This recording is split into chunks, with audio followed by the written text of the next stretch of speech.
Assalamualaikum warahmatullahi wabarakatuh. Saya Ersbun Arif dari Forum News Network. Kalau melihat dan mengamati pernyataan-pernyataannya dalam beberapa waktu terakhir ini, tampaknya putra bontot dari Presiden Jokowi, yakni Kaisang Pangarep ini serius nih akan maju ke Pilkada Jakarta. Setidaknya ada beberapa indikator mengapa saya menyebutnya bahwa Kaisang ini serius. Yang pertama, waktu itu dia memberikan penjelasan tentang putusan Mahkamah Agung yang menurut dia itu ya dia memenuhi syarat dengan keputusan dari Mahkamah Agung itu kan. Mahkamah Agung kan beberapa waktu yang lalu membuat putusan mengabulkan gugatan dari Partai Garuda yang menggugat batas usia calon gubernur dan calon wakil gubernur itu usianya 30 tahun, minimal usia 30 tahun. Dan kan kemudian Mahkamah Agung sudah memutuskan bahwa peraturan KPU yang mengatur bahwa batas usia calon gubernur, wakil gubernur 30 tahun, kemudian calon bupati, wakil bupati, dan calon wali kota dan wakil wali kota itu minimal 25 tahun pada waktu di penetapan sebagai calon itu diubah menjadi pada waktu pelantikan. Jadi keputusan itu kan memungkinkan Kaisang untuk maju menjadi kandidat. Ini polanya persis seperti kakaknya, yakni Gibran Rakabuming yang juga lolos menjadi calon wakil presiden itu karena undang-undangnya yang menghambat itu diubah.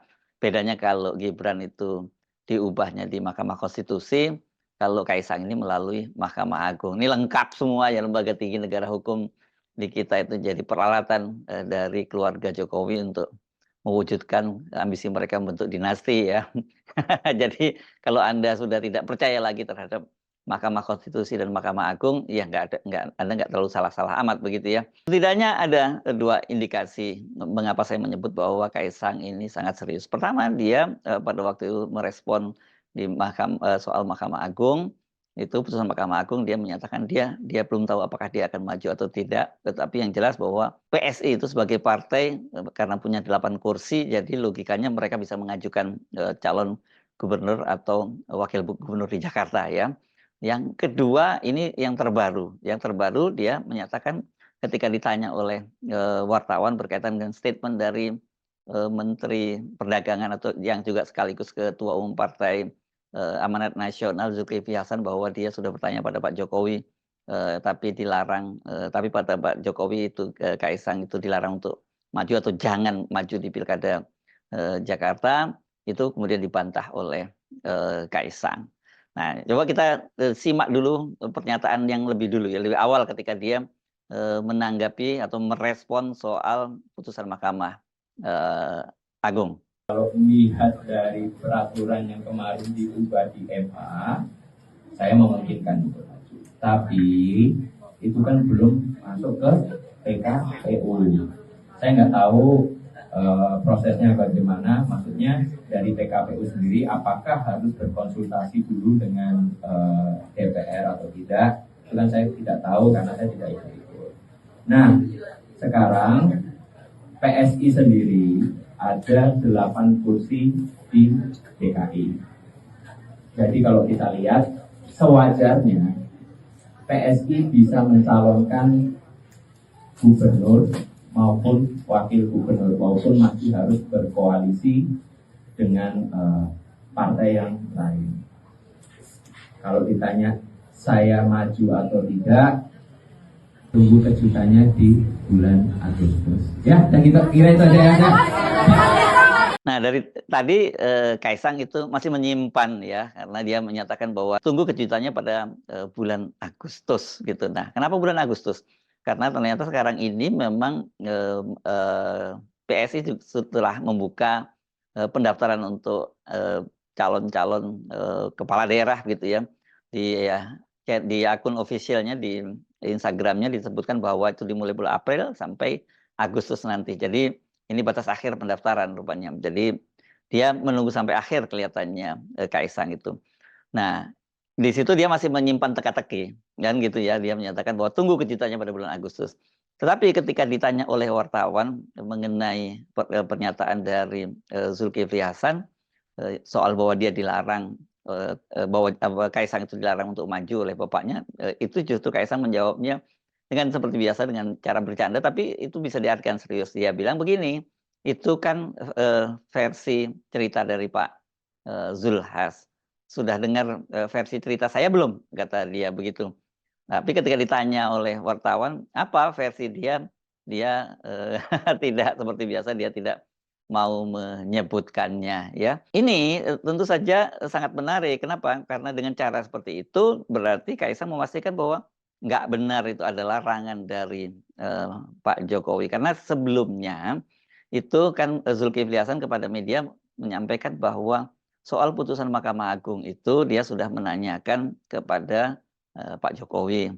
Apakah dengan begitu nantinya Kaisang akan maju untuk pilkada di Jakarta? Karena kata Zulkifli Hasan kan sebenarnya setahun yang lalu dia sudah menawarkan kepada Jokowi untuk memasangkan Kaisang itu dengan putrinya Zita Anjani yang sekarang menjadi Wakil Ketua DPRD di Jakarta. Jadi pasangan antara Gibran dengan Zita Anjani ini dia yang dinilai oleh Zulkifli Hasan sebagai pasangan muda ya gitu ya, cocok untuk memimpin Jakarta. Tetapi pada waktu itu kan Kaisang ini terhalang ya karena usianya belum mencukupi 30 tahun. Kaisang ini lahir tanggal 25 Desember tahun 1994. Jadi pada saat pendaftaran nanti ya dia belum genap berusia 30 tahun karena ini kan pilkada serentaknya akan dilaksanakan pada tanggal 27 November. Tetapi kalau kemudian sekarang diubah dengan ketetapan bahwa pada saat pelantikan usianya 30 ya dipastikan usia Kaisang itu sudah memenuhi 30 tahun. Nah, soal ini yang ditanyakan oleh Zulkifli Hasan kepada Pak Jokowi, dan pada waktu itu Pak Jokowi kalau versi Pak Zulkifli Hasan menyatakan jangan. Nah, artinya kemudian ditafsirkan oleh Zulkifli Hasan Pak Jokowi itu melarang. Nah, gitu ya. Atau jangan-jangan Pak Zulkifli Hasan juga sebenarnya tahu maksudnya apa ya gitu. Pertanyaannya apakah Zulkifli Hasan yang mengarang cerita bahwa Jokowi itu larang? Saya kira tidak ya. Pastilah Zulkifli Hasan tidak berani ngarang-ngarang itu. Jokowi pasti ngomong seperti itu. Dan ini yang kemudian ditafsirkan oleh Zulkifli Hasan bahwa Jokowi itu tidak berkenan untuk Kaisang maju. Tapi saya sih nggak yakin ya kalau Pak Zulkifli Hasan juga menafsirkan semacam itu. Kan Pak Zulkifli Hasan pasti tahu banget bagaimana sebenarnya pola komunikasi dari Pak Jokowi. Orang rakyat biasa aja banyak yang tahu kalau menafsirkan pernyataan Pak Jokowi itu sebaliknya. Kalau jangan itu berarti silahkan gitu ya. Persis seperti pada waktu Gibran dulu ditanya apakah dia akan maju jadi calon wakil presiden atau tidak. Yang dia jawab pada waktu itu kan belum cukup umur, belum cukup pengalaman. Tapi ternyata kan kemudian dia kerja diam-diam di Mahkamah Konstitusi, adik iparnya bekerja menggulkan Gibran sebagai calon wakil presiden, dan setelah Gibran itu resmi maju menjadi pasangan Prabowo kan Pak Jokowi all out mengerahkan segala macam kekuasaannya, sumber-sumber kekuasaan dan sumber-sumber keuangan di negara untuk memenangkan pasangan Prabowo Gibran. Jadi saya kira hal yang sama pasti juga akan terjadi pada Kaisang. Hanya saja sekarang ini berbeda kan, pada pilkada serentak ini Jokowi sudah tidak lagi menjadi presiden karena Jokowi akan lengser pada tanggal 20 Oktober, sementara pilkada serentak itu akan dilaksanakan pada tanggal 27 November. Sebenarnya ada upaya Jokowi ingin dia tetap cawe-cawe karena beberapa waktu yang lalu kan dia mengusulkan itu lewat Kemendagri agar pilkada serentak itu dimajukan pada bulan September. Alasannya supaya pemerintahan baru itu tidak dibebani dengan perhelatan yang sangat besar itu ya, karena mereka kalau baru dilantik Oktober dan kemudian November harus melaksanakan pilkada itu dianggap sangat berat gitu alasannya Pak Jokowi. Tapi orang tahu pasti maksudnya Pak Jokowi kenapa diajukan September, karena September itu kan Jokowi masih jadi presiden, jadi dia masih leluasa cawe-cawe. Kira-kira seperti itu kan ya, karena itu kita pastikan saja bahwa Kaisang ini ya pasti dia berminat akan maju gitu pada pilkada Jakarta. Kenapa begitu ya? Ini kan bagian dari skenario besar dinasti Jokowi. Saya kemarin menyebutnya kan ini semacam mosaik yang puzzle-puzzlenya itu terdiri dari 3 puzzle. Yang terbesar itu puzzle Gibran sudah terpasang, kita tahu dia jadi wakil presiden. puzzle kedua itu ada Bobi Arif yang menjadi calon wakil gubernur Sumatera Utara, dan kepingan puzzle yang terakhir ini Kaisang, ya dia menjadi calon gubernur Jakarta. Jadi kalau ini tiga-tiganya jadi dan kemudian itu mozaik lengkap dari dinasti Jokowi itu akan bisa kita lihat gambarnya dengan utuh gitu ya. Karena itu kita pastikan bahwa Kaisang ini akan maju pilkada Jakarta. Cuman persoalannya sekarang dari mana Kaisang itu akan maju? Karena seperti dia katakan, mereka punya modal. PSI di DPRD Jakarta punya 8 kursi. Jadi tinggal mencari partner koalisi. Tapi tidak mudah ya, karena syaratnya setidaknya diperlukan 22 kursi dari partai politik maupun gabungan partai politik untuk bisa mengusung sendiri calon gubernur dan calon wakil gubernur Jakarta. Ya, jadi seenggaknya butuh 14 kursi ya untuk tambahan untuk PSI. Dan kalau lihat konfigurasinya sekarang ini, Kaisang tidak bisa mendapatkan hanya satu partner saja, karena yang di urutan teratas yang mempunyai 14 kursi itu kan hanya 3 partai ya di atas 14 kursi. PKS dia memiliki 18 kursi, PDIP memiliki 15 kursi, dan Gerindra itu memiliki 14 kursi. Jadi sebenarnya kalau kita lihat dari konstelasi politiknya, sebenarnya Kaisang itu cukup atau PSI cukup berkoalisi dengan Gerindra, dan mereka bisa mengajukan pasangan calon gubernur dan calon wakil gubernur. Hanya saja kan kita tahu bahwa semula memang disebutkan bahwa itu yang menyebutkan bukan hanya orang biasa, ini karena diunggah di akun Instagramnya ketua harian dari Partai Gerindra dan juga Raffi Ahmad, sahabat dekat dari Kaisang, itu disebutkan bahwa Kaisang ini akan berpasangan dengan Budi Satrio Djiwandono. Ini keponakan dari Pak Prabowo. Jadi Budi Satrio menjadi gubernurnya dan Kaisang menjadi wakil gubernurnya. Tapi kan belakangan kemudian itu berita itu dimentahkan karena Ridwan Kamil, ini mantan gubernur Jawa Barat, ternyata yang dipilih oleh Pak Prabowo untuk menjadi kandidat calon gubernur dari Gerindra. Setelah sebelumnya Budi Satrio Djiwandono kepada media juga menyatakan bahwa dia sudah berbicara dan diberi arahan oleh Prabowo untuk meneruskan perjuangannya di parlemen, di DPR. Jadi dia tidak disiapkan untuk menjadi kepala daerah.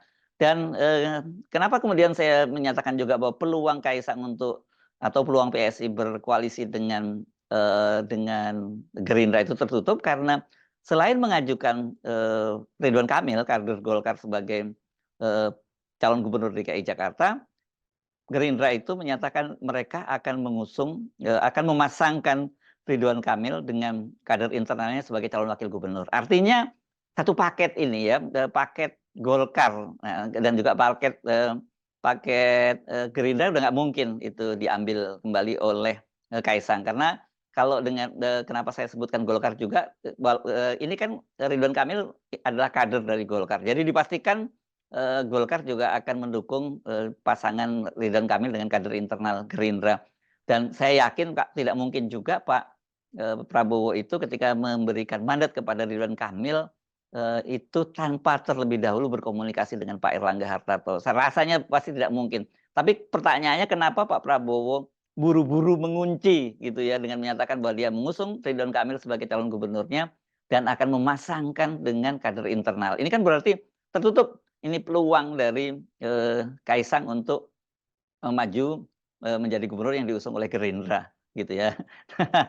Ini apakah ini juga berkaitan dengan bagian strategi Pak Prabowo untuk meminimalisir pengaruh Pak Jokowi yang terlalu besar? Nah, ini yang saya kira masih menjadi tanda tanya, tapi kalau Anda berpikir semacam itu nggak ada salahnya juga.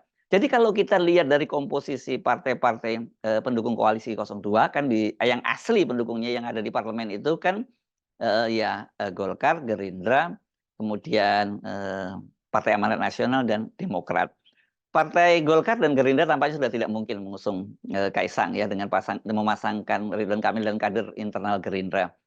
Ya, kecuali kalau nanti Pak Jokowi bisa memaksakan di situ ya kader internal itu diganti oleh Kaisang.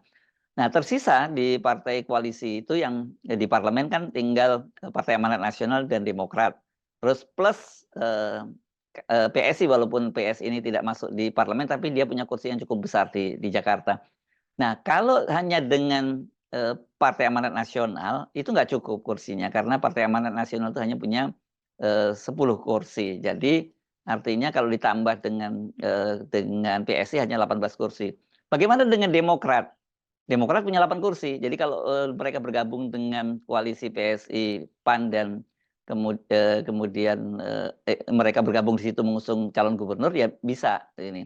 Tetapi saya kok nggak yakin ya kalau kemudian Demokrat bersedia hanya mengusung pasangan Kaisang dengan Zita Anjani, anaknya Zulkifli Hasan, dan mereka tidak dapat posisi apapun. Saya agak meragukan soal itu.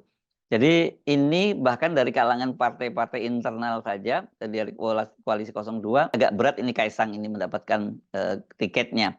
Nah, di luar itu, kan kita tahu ada partai-partai yang tadinya koalisi 01 dan 03. Dari koalisi 01 itu ada PKS, ada Nasdem, ada PKB. Sementara dari partai koalisi 03 itu ada PDIP. Ada P3 ya, P3 kalau tidak salah dapat 1 kursi, tapi saya kira tidak cukup signifikan ini ya untuk bergabung dalam koalisi. Saya kira nggak terlalu kita perhitungkan. Nah, yang menarik tadi kita sudah sebut kemungkinan ini Golkar juga akan bergabung mendukung Ridwan Kamil dengan Gerindra. Artinya kita mesti menghitung kalau gitu kemana PKB, kemana PKS, kemana Nasdem gitu ya. Perkembangan yang kita tahu bahwa PKS kan tadinya menyatakan dia akan mengusung calon sendiri ya, calon kader internal. Ini DPP-nya yang menyatakan, tapi DPW-nya waktu itu sudah memutuskan, DPW Jakarta memutuskan untuk mengusung Anies Baswedan. Jadi masih jadi tarik-menarik di sini. Tapi peluang Anies untuk dapat tiket juga dari PKS juga masih tetap besar, meskipun di situ ada nama Sudirman Said juga yang punya peluang juga begitu ya. Nah, peluang Anies ini semakin besar itu ketika PDIP itu pertama kali memberikan sinyal lewat Puan menyatakan ketika ditanya soal Anies, ya dia bilang Pak Anies menarik itu sebagai calon Gubernur Jakarta. Kemudian politisi PDIP Ahmad Basyarah katanya dia partai mempertimbangkan akan mengusung Anies Baswedan berkoalisi dengan PKB. Nah, ini yang seru ya. Siapa yang akan diusung? Anies akan dipasangkan dengan siapa? Kita belum tahu karena PDIP pasti tidak mungkin nggak mungkin juga mengusung Anies gratis saja. Pasti mereka juga ingin ada kadernya lah sebagai wakil. Apalagi mereka kan punya kursi nomor 2 terbesar di DPRD Jakarta dan kemudian PKB juga punya. PKB ini kalau tidak jelas punya 11 kursi ya. Ini cukup besar suaranya PKB ini di sana. Nah, ini PKB pun menyatakan ya welcome kalau mau mengusung Anies Baswedan sebagai calon dan berkoalisi dengan PKB. Itu masalahnya apakah PKB ini mereka mau memberikan tiket kosong saja atau dia juga mengharapkan agar wakilnya yang menjadi wakil gubernur atau kader dia yang menjadi wakil gubernur dari Anies Baswedan, karena sebelumnya disebut-sebut kan PKB itu mengusulkan agar Ida Fauzia, Menteri Tenaga Kerja sekarang ini menjadi calon gubernur di Jakarta. Tapi dengan kursi yang hanya 11 saya kira PKB tidak bisa mengusung sendiri, dia harus berkoalisi. Jadi artinya kemungkinan itu kalau terjadi itu menarik ya, karena PDIP itu kan selama ini tiba-tiba digambarkan punya politik yang berbeda berseberangan dengan Anies Baswedan, dan di Pilkada DKI Jakarta kemarin mereka berseberangan, dan selama pemerintahnya Anies Baswedan di Jakarta juga mereka selalu menjadi oposisi ya kebijakan-kebijakan Anies Baswedan. Tetapi kan situasi politik sekarang berubah. Kenapa? Karena PDIP sekarang juga tanda-tandanya sangat kuat akan berada di luar parlemen, dan tentu dia butuh kawan juga ya, butuh memperluas basis dukungannya. Jadi sangat mungkin saja mereka mengusung Anies Baswedan. Nah, tinggal sekarang bagaimana dengan Nasdem. Nasdem ini kalau pernah ditanya juga soal Kaisang, dan sinyalnya itu negatif karena pada waktu itu menyatakan bahwa Jakarta itu daerah perlawanan. Saya kira ini maksudnya Willy Aditya, ketua DPP Partai Nasdem itu, ya memang Jakarta itu, kendati Jokowi pernah menjadi gubernur di sini, ini bukan daerah yang cukup favorable untuk Jokowi. Ini daerah perlawanan selama pemerintahnya Jokowi, apalagi ketika kemudian Jakarta dipimpin oleh Anies Baswedan. Jadi buat Willy, ya Kaisang ini ada problem serius kalau dia mau diusung, peluangnya untuk menang itu berat. Kira-kira begitulah, karena ini adalah daerah perlawanan. Karena kemarin kalau kita lihat peta pada Pilpres, betul pasangan Prabowo dan Gibran itu menang tipis atas Anies Baswedan. Ya sama-sama posisi 41%, tapi beda koma. Bedanya kalau di suara hanya 38.000. Tapi jangan dilihat bahwa itu bisa di peta itu bisa dikonversi ke Kaisang. Saya kira itu lebih pada faktor Prabowo yang menjadi faktor penentu, karena Prabowo kan juga dalam pilpres sebelumnya juga cukup kuat di Jakarta itu ya, ketika berhadapan dengan Jokowi. Dan faktor Kaisang ini mungkin hanya bisa kita lihat kekuatannya itu dari perolehan suara dari PSI di Jakarta ya, karena PS ini suara terbanyak memang ada di Jakarta. Seperti tadi saya sebutkan, dia 8 kursi. Nah, balik lagi ke Nasdem. Nasdem sendiri beberapa kali menyebut kemungkinan mereka juga akan mengusung Anies Baswedan. Jadi saya kira kalau nanti akhirnya mereka ini juga mengusung Anies Baswedan, dan kemudian ada Ridwan Kamil di situ, dan kalau Kaisang itu kemudian akhirnya dapat tiket untuk maju ke pilkada, ya dia akan berhadapan dengan Anies Baswedan dan Ridwan Kamil. Setidaknya 2 nama itu yang dia akan hadapi. Kita belum tahu nama Sudirman Said dan sebagainya apakah akan dapat tiket atau tidak. Jadi setidaknya ada 2 hal sekarang ini yang harus diperjuangkan oleh Kaisang agar dia menjadi gubernur Jakarta. Pertama tentu mendapatkan tiket, dan saya kira mungkin dengan bantuan bapaknya dengan berbagai macam cara. Kita tidak tahu bagaimana caranya, nanti kemungkinan besar Kaisang itu bisa saja mendapatkan tiket untuk maju ke pilkada. Yang kedua, ini bagaimana branding dia untuk memenangkan pilkada Jakarta. Selain tadi daerah perlawanan, saya kira di Jakarta ini kelompok-kelompok civil society-nya dan kemudian kelas menengahnya itu cukup matang dan tidak mudah dimobilisasi seperti di daerah-daerah lain, sehingga kendati nanti katakanlah Pak Jokowi tidak jadi presiden, tetapi dia tetap punya tangan-tangan melalui kekuasaan, dalam hal ini Gibran di situ sebagai wakil presiden, tidak cukup mudah buat Kaisang memenangkan pilkada di Jakarta. Saya Subhan Arif dari Forum News Network. Sampai jumpa lagi. Wassalamualaikum warahmatullahi wabarakatuh.